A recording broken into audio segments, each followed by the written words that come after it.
Chapter 14, Part 2, Unrealistic Interest Rate Installment Notes.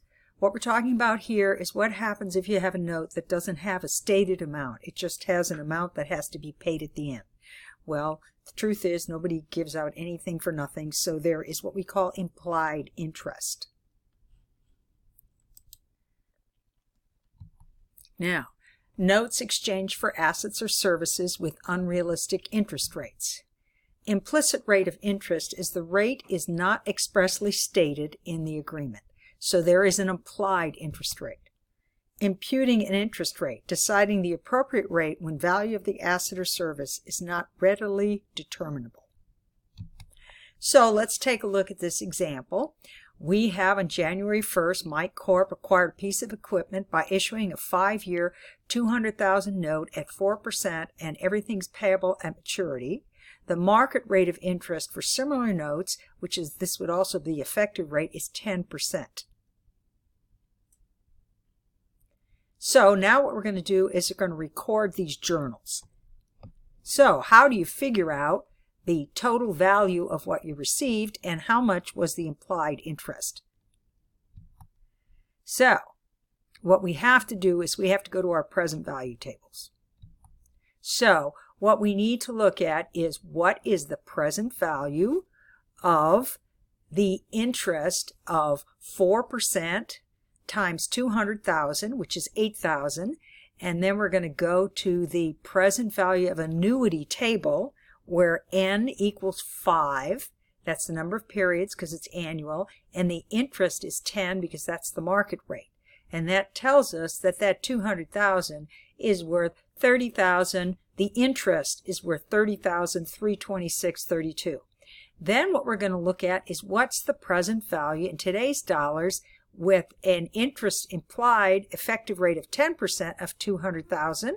We're going to go to the present value table, and 5 is the years because there's no semi-annual payments, so we use 5, and the implied rate is 10%. We get this factor of 0.62092, and that tells us the present value of this note is $154,510.32, which tells us the difference is going to be the interest it's going to cost us.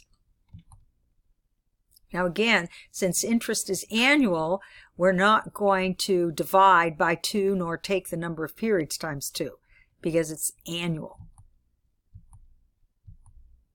Now, what's our journal entry at the date of purchase? Well, we're going to now use that $154,510 as the value of the equipment.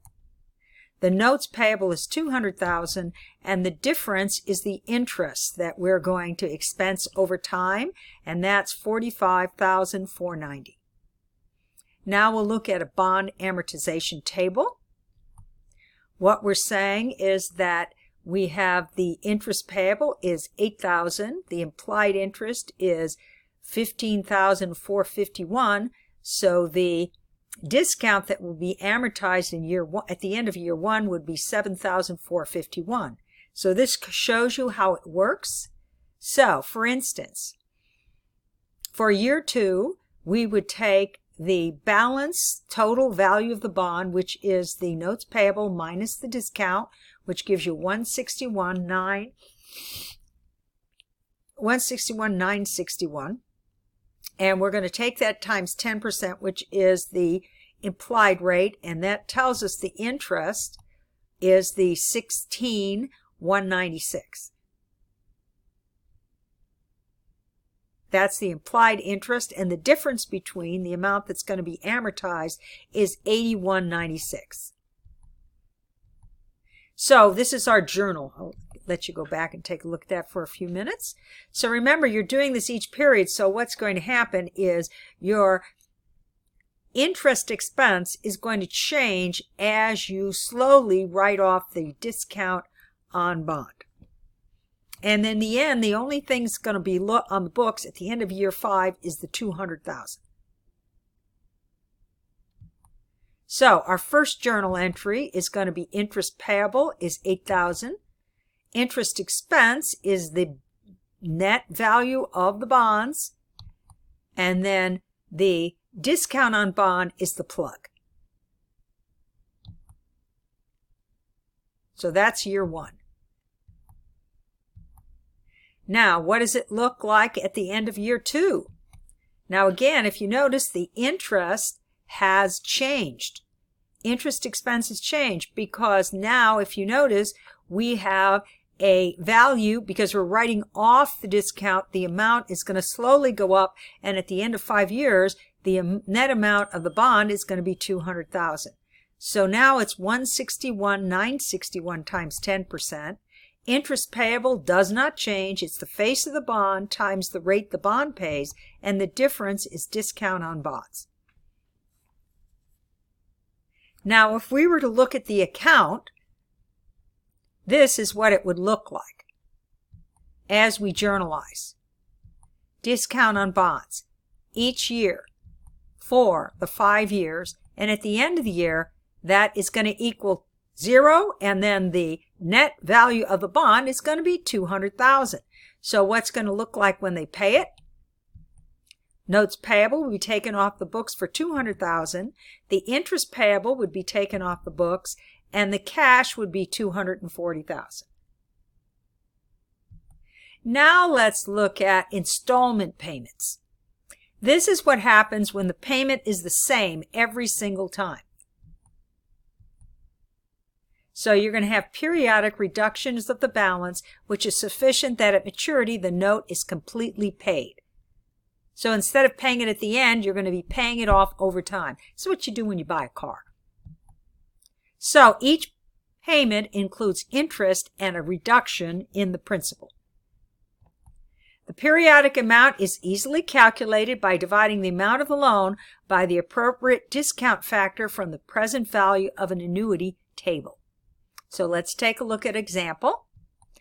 My corporation purchased equipment for $4 million on January 2021 and issued a 4-year installment note payable in 4 equal payments at the end of each year. The payment includes interest at 10%. So we have to first determine the payments. What we're going to do is take the $4 million and we're going to divide by the present value factor of an annuity. It's 4 years, and we're going to, of course, use the 10% that it includes, and we're going to find that factor, which is 3.16987 on the present value table of an annuity. And therefore, the annual amount is going to be $1,261,881. That's how much they're going to pay at the end of each year. So, when purchased, it's going to look like this: equipment, notes payable. Now, what's going to happen next is we want to do an amortization table. Now, if you see this, if you look at every time we make a payment, we're going to take the $4 million, we're going to make a payment of $1,261,881. If you notice, that's the same for all 4 years. It's always at the end of the year. The effective rate on that balance in the first year is $4 million times 10%, which is $400,000. You subtract, and the difference is going to be your decrease in your balance. And now we're going to have a new balance of $313. So our first payment at the end of the first year is going to look like this. It's going to be interest expense is $400,000. Notes payable is going to go by $861,881. And cash is going to be $1,261,881.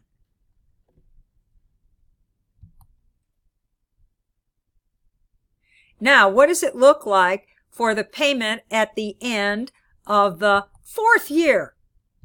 It's going to be cash, notes payable,